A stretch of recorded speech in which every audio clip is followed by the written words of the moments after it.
Security, सुरक्षा। आज आपको समझ में आएगा क्या है ये, इसकी इंपोर्टेंस क्या है, क्या चीज है ये सुरक्षा, क्या चीज है, क्यों करना चाहिए। अभी मैं लगभग 4 दिन पहले किसी से कॉन्फ्रेंस में मैंने इस टॉपिक को लिया, मैं आज आपको कहना चाहता हूं।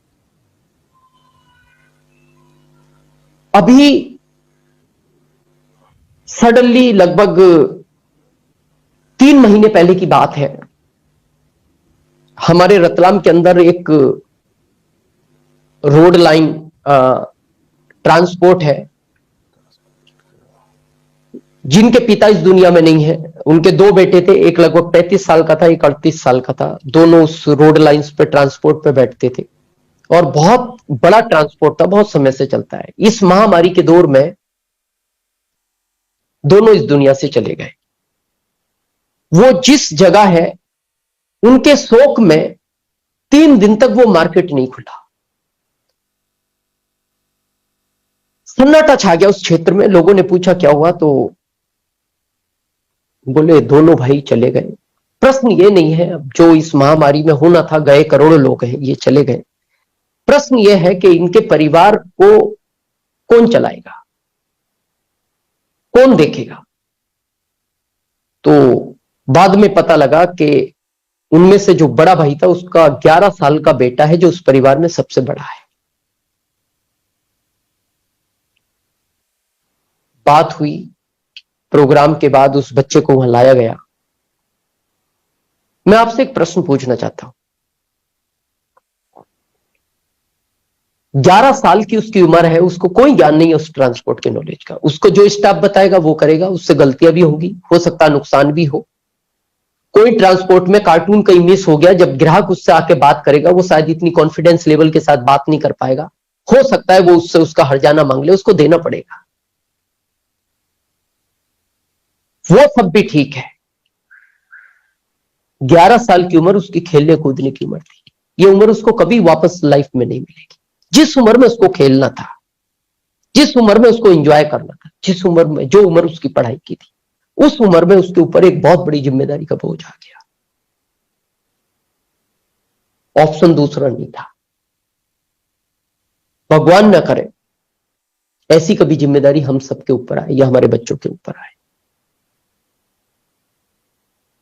इसलिए इस बिजनेस को बहुत सीरियसली, मैं हमेशा एक बात कहता हूं लोगों से,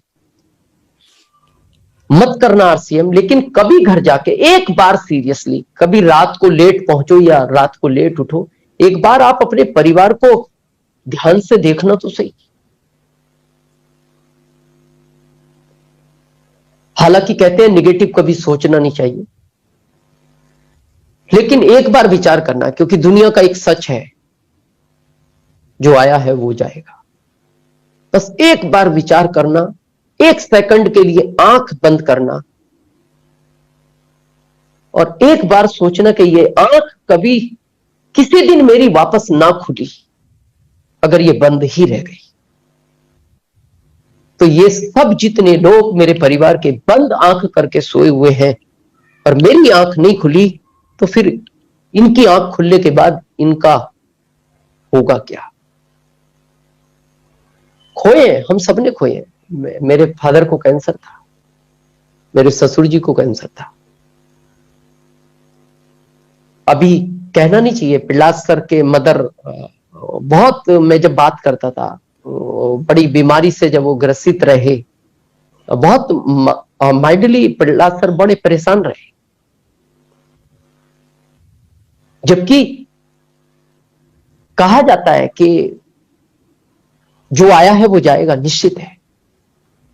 बस मैं इसीलिए कहना चाहता हूं, जिस दिन हम नहीं होंगे ये सिस्टम काम करेगा, जैसे रवि शर्मा जी के साथ काम कर रहा है, जैसे स्वर्गीय श्री सतीश पंडित जी के बच्चों के साथ काम कर रहा है।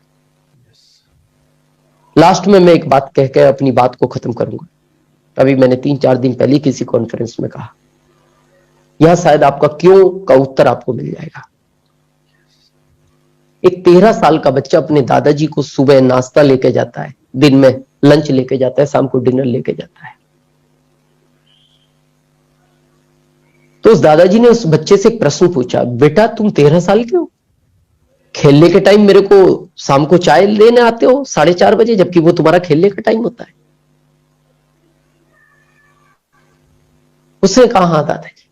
ये उम्र बीतती गई, वो बच्चा 22 साल का हो गया, फिर भी वो टाइम पे अपने दादाजी को जब वो आता था और सारी चीजें वही टाइम पे, उनको ब्रेकफास्ट, रात को दूध, 4:30 बजे चाय, दिन का लंच, रात का डिनर।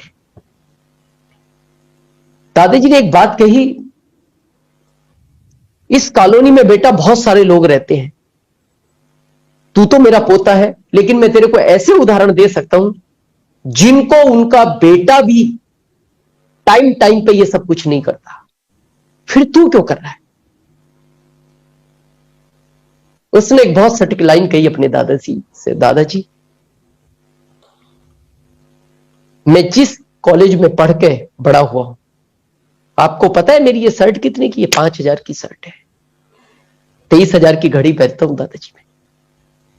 मैंने मेरे फादर से एक दिन पूछा, पापा आपकी इनकम तो इतनी नहीं है, फिर आप मेरे को, आपने एक अच्छी बाइक दिलाई मेरे को, 23,000 की घड़ी दिलाई, 5,000 का शर्ट आप मेरे को पहनाते हो, 7,000 के जूते मैंने पहन रखे, आप तो इतना नहीं कमाते। तो मेरे पिताजी ने एक ही बात की थी, बेटा जो तू एंजॉय कर रहा है ना, ये तेरे दादाजी ने डायरेक्ट सेलिंग मेथड के अंदर कोई बीज बोया था, और 5 साल अपनी मेहनत से इन्होंने इस वृक्ष को बड़ा किया।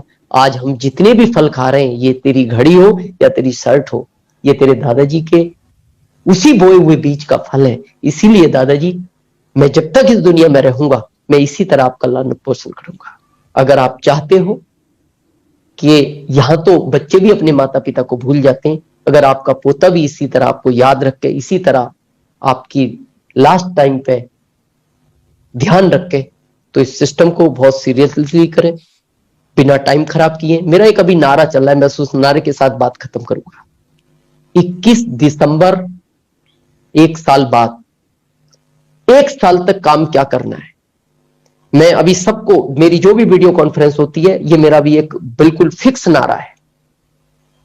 जो आपका सोने का टाइम है 6 से 8 घंटे, क्योंकि अच्छे स्वास्थ्य के लिए 6 से 8 घंटे सोना चाहिए, एक डॉक्टर बोलता है। जितने टाइम आप भोजन करते हो, 10 मिनट, 15 मिनट, 20 मिनट, भोजन को 32 बार चबा के खाना चाहिए एक अच्छे हेल्थ के लिए।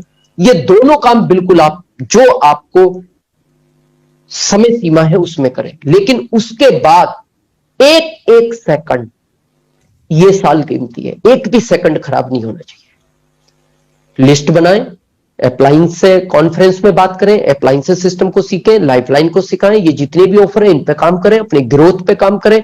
और मैं दावे के साथ कहता हूं, जब भी हम दिसंबर में किसी कॉन्फ्रेंस में मिलेंगे, अगर आज आप वाइटल पर भी हैं, तो आपका टेक्निकल का सेलिब्रेशन होगा। आप सबने सुना, आपकी अपलाइनों ने हमारे को इस मंच पे आने का, बोलने का मौका दिया। आप सबको बहुत बहुत थैंक यू।